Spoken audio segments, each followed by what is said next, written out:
आप देख रहे हैं सच तक पत्रकार गरीबों और की अधिवक्ता आवाज़ के न्यूज़ संबंध चैनल के बारे में लखीमपुर आपको खीरी बताऊं से। तो जब पहले बड़े बड़े वकील जितने भी हुए थे वो पत्रकार जरूर अगर अधिवक्ता है तो जो अधिवक्ता में जो कला होती है वो निडर और निस्वार्थ निभाव से काम करता है, क्योंकि अधिवक्ता समाज के गरीब की लड़ाई लड़ता है, समाज के गरीब तबके की लड़ाई लड़ता है, न्याय दिलाने का काम करता है। और वहीं से जो हमारा पत्रकार बंधु चूंकि अधिवक्ता से भी जुड़ा होता है, तमाम पत्रकार साथी हमारे अधिवक्ता भी हैं, और इस तरह से जो पत्रकार अगर हमारे बीच में आते हैं तो वो जिस तरह से वकालत में वो निष्पक्ष होकर काम करते हैं तो पत्रकार जगत में भी निष्पक्षता से काम करते हैं। रही बात गोदू मीडिया की, तो आप सभी जानते हैं गोदू मीडिया सच्चाई दिखाने में, अगर आप कोई समाज के हित का कार्य कर रहे हैं तो वो नहीं दिखाएगी। सत्ता पक्ष का अगर काम होता है तो उसको बढ़ा चढ़ाकर झूठी खबरें उनको प्रचारित करती है और समाज में को दिशा भ्रमित करने का काम गोदू मीडिया करती है।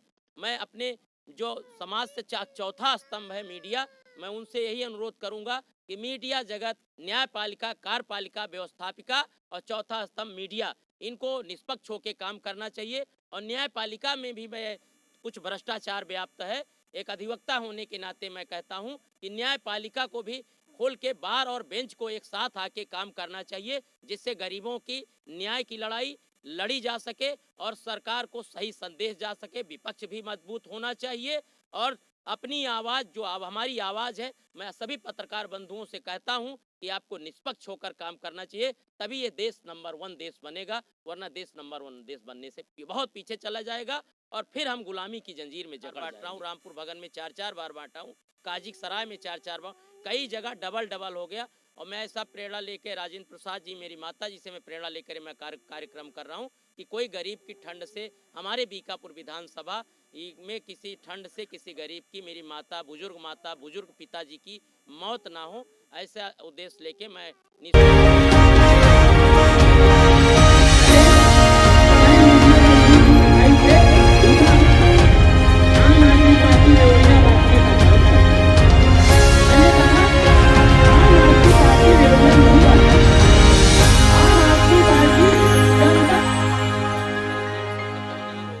जो आज मैं अपने गरीब माताओं को मैं कम्बल वितरण का कार्यक्रम अपने निवास स्थान पर मैं कर रहा हूँ।